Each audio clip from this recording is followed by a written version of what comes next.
Ramadan yang kemarin belum dapat, Anda dikasih Ramadan yang sekarang. Kalau Ramadan yang sekarang belum serius juga, Anda butuh berapa Ramadan lagi untuk meningkatkan takwa. Sedangkan kalimat kematian itu dibuka dengan takwa. Karena belum tentu ketemu Ramadan lagi tahun yang akan datang. Jadi kalau tahun yang sekarang belum bisa serius, butuh berapa Ramadan lagi teman-teman sekalian. Yang pagi pindah ke sahur. Makan siang pindah ke maghrib. Cuman pindah aja, pindah waktu. Maka dari itu kalau Anda ingin mendapatkan status takwa, berhasil meningkatkan, maka kata Allah, Anda mesti buktikan serius menunaikannya. Ayo sungguh. Awas hati-hati ya. Kalau ayat ini disampaikan demikian, ini menunjukkan kita harus masuk dalam bagian yang serius itu. Jadi hukum yang mengatakan bahwa oh ini pasti ada yang nggak serius nih, pasti ada yang gagal. Tidak, ini disebutkan supaya Anda masuk pada bagian yang serius. Jangan gagal, itu maksudnya. Anda Ramadan sebelumnya belum maksimal, 10 hari serius, 20 harinya belum serius. Anda Ramadan setelahnya 20 serius, 10-nya nggak serius. 20 hari pertama puasa, 10 hari terakhir ngejar tiket mudik. Kejar, nyampe di jalan mudik ke akhirat. Siap. Itu persoalannya. Maka kalau Ramadan sebelumnya belum serius, Ramadan yang kemarin belum dapat, Anda dikasih Ramadan yang sekarang. Kalau Ramadan yang sekarang belum serius juga, Anda butuh berapa Ramadan lagi untuk meningkatkan takwa. Hati-hati. Sedangkan kalimat kematian itu dibuka dengan takwa. Ali Imran ayat 102. Ya ayyuhalladzina amanu taqullaha haqqa tuqatih wa la tamutunna illa wa antum. Itu sebelum Allah katakan jangan sampai wafat kecuali Anda jadi muslim yang baik. Dibuka dengan kalimat takwa. Bagaimana jadi muslim yang baik? Tingkatkan takwa dengan cara yang benar. Makanya saat Ramadan kita dilatih tuh. Ayo serius. Saya khawatir ini jadi Ramadan terakhir dalam kehidupan kita. Saya khawatir. Karena belum tentu ketemu Ramadan lagi tahun yang akan datang. Jadi kalau tahun yang sekarang belum bisa serius, butuh berapa Ramadan lagi teman-teman sekalian. Makanya siapkan dari sekarang. Ya bismillah. Siapkan. Paham ya? Nah ketika Anda mengatakan, ya Allah kami pengen serius. Kami pengen merubah. Pengen beda Ramadan sekarang dengan tahun-tahun sebelumnya. Kami ingin perbaiki ya Rabb. Maka dari itu kita bertanya bagaimana caranya. Maka dijawab oleh Allah kalimat la'allakum ini disandingkan dengan kata tattaqun yang punya dua arti. Satu. Kata tattaqun. Pertama, ini bisa menjadi isyarat akan amalan-amalan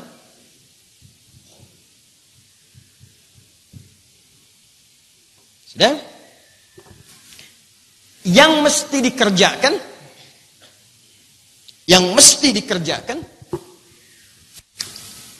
isyarat akan amalan-amalan yang mesti dikerjakan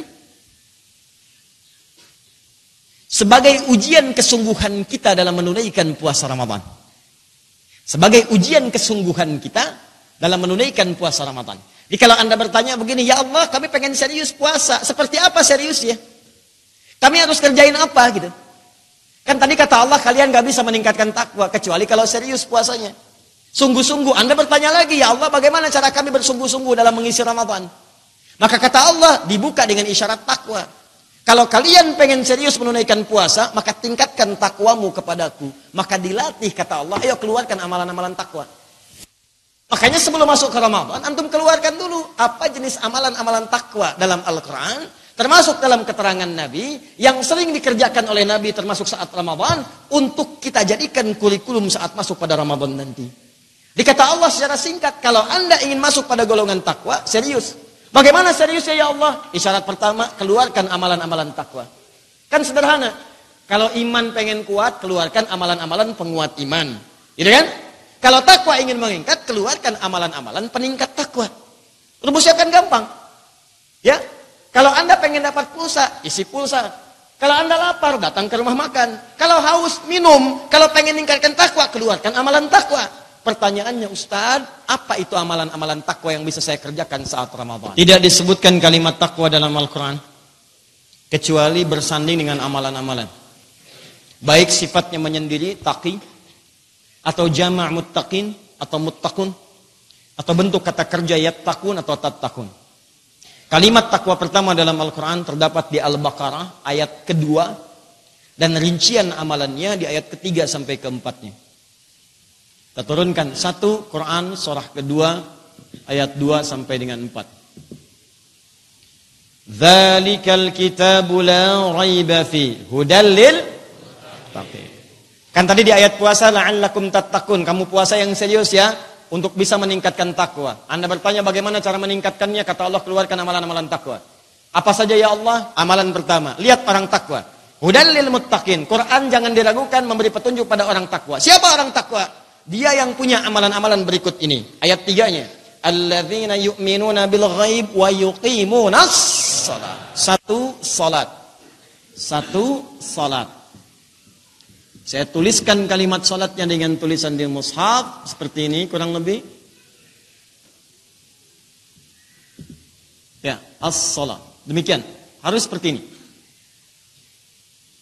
Karena nanti ada yang begini. Ada juga yang begini, as-salawat.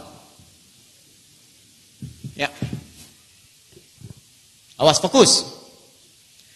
Kalau yang seperti ini, yang tengah-tengah, as-salat, ini tunggal, sekali salat. Singular, mufrad. Sekali salat. Kalau yang seperti ini, as-salawat, itu bentuknya jam'un mahdud, bentuknya jamak tapi terbatas. Ya. Jamak tapi terbatas. Bentuknya jamak banyak, cuma dibatasi. Nggak boleh lebih, nggak boleh kurang. Kalau ada kata salawat, bentuk seperti ini yang dimaksudkan umumnya menunjuk pada salat fardu. Kenapa salat fardu? Karena jumlah bilangannya dibatasi, tapi bentuknya jamak. Coba, salat fardu berapa waktu? 5. 5 itu jamak atau tunggal? Jamak. 3, 4, 5 itu jamak, dan seterusnya. Tapi Anda nggak boleh lebih, nggak boleh kurang. Ya, subuh, zuhur, asar, maghrib, isya, cuma 5. Jadi kalau Anda mengerjakan 4 waktu, berarti Anda kurang 1. Kalau Anda mengerjakan 6, Anda terlampau soleh. Ya, karena batasan cuma 5. Makanya ketika Allah meminta kita menjaga waktu salat fardu, khususnya salat pertengahan, maka kalimatnya menggunakan kata salawat. Buka Quran surah kedua ayat 238, paling kanan sebelah atas di mushaf. Quran surah 2 ayat 238. Hafizu 'alas salawat. Jaga oleh kalian waktu-waktu salat yang fardu maksudnya di sini. Ya, wassalatil wusta, khususnya salat pertengahan, asar, subuh, pertengahan. Karena terjadi pergantian malaikat di situ. Hati-hati, awas, asar, subuh tuh ya, maksimalkan. Ya, waqumu lillahi qanitin, kerjakan dengan khusyuk karena Allah Subhanahu wa taala. Tapi kalau bentuknya seperti ini nih. Nih, yang ini. Orang takwa oleh Allah kemudian dibuka kalimatnya. Amalan orang takwa disebutkan bukan yang ini, tapi yang ini. Kalau sudah bentuk yang ini, maka dia sifatnya jam'un ghairu mahdud. Bentuk jamak yang tidak punya batas. Jadi sudah melewati batas-batas yang dibatasi. Nah, yang dibatasi tadi, salatnya apa namanya? Fardu. Berapa waktu? 5. Kalau sudah melewati yang fardu, itu namanya sunnah. Hukumnya sunnah, sholatnya disebut dengan nafilah, tambahan dari yang fardu. Awas istilahnya ya, Nama sholatnya nafilah. Apa namanya? Nafilah, bukan nadhifah, nafilah, tambahan. Ya, ibu nafilah, ibu tambahan. Ya. Nafilah, tambahan. Hukumnya disebut sunnah. Sunnah itu hukumnya, bukan nama salatnya. Awas. Sunnah itu secara fikih berpahala kalau dikerjakan. Tak mampu mengerjakan pun nggak ada dosa. Kenapa sering diistilahkan nama hukum sunnahnya? Untuk memberikan motivasi. Seakan mengatakan ada pahalanya. Sebab umumnya psikologi manusia kalau diminta mengerjakan sesuatu selalu menanyakan kompensasi. Dapat apa saya? Dapat apa? Makanya diperkenalkan nama sunnahnya dibandingkan nafilahnya. Tapi kalau Anda buka kitab fikih, Anda tidak akan temukan istilah-istilah sunnah kecuali hukum. Babun nawafil, jamak dari kata nafilah. Bab an-nawafil, bab ibadah-ibadah tambahan. Nawafil. Ya. Bab salat-salat tambahan. Hukumnya sunnah. Nih saya tanya antum yang kerja. Kalau antum ada kerja pokok, masuk jam 7, pulang jam 4. Tiba-tiba ada lembur. Tambah lembur sampai jam 8. Kalau antum lembur, ada tambahan nggak dari gaji pokok? Ada. Gaji pokok dalam bahasa Arab disebut dengan ujur, jamak dari kata ajrun. Kalau urusan dunia disebut ujrah. Makanya antum saat ke Saudi atau di negara Arab ada taksi, tulisan taksi ujrah. Ya, taksi ujrah. Taksi itu yang punya argonya. Jadi ketika antum selesai dibayar tunai sesuai ketentuan yang tertulis di situ. 5 real, 5 real. Ya, taksi ujrah, taksi bayar tunai. Jadi begitu turun, bayar sesuai dengan argonya. Paham? Tapi kalau antum tambah misalnya, tambahannya, antum lembur, pokoknya disebut dengan ujrah. Kalau urusan akhirat disebut dengan ajrun, lahum ajrun ghairu mamnun. Anda tunaikan sholat 5 waktu, dapat ajrun, jamaknya ujur. Tapi kalau Anda lembur, maaf, jam 4 pulang, lembur sampai jam 8. Dapat tambahan kan? Tambahan itu disebut dengan ratib namanya. Ratib. Gaji pokoknya ujrah, tambahannya disebut ratib. Kalau Anda dapatkan banyak nih, besok lembur lagi, lembur lagi, jamak akan menjadi rawatib. Maka namanya disebut nafilah, jamaknya nawafil, hukumnya disebut dengan sunnah, pahala tambahannya disebut dengan rawatib. Oh.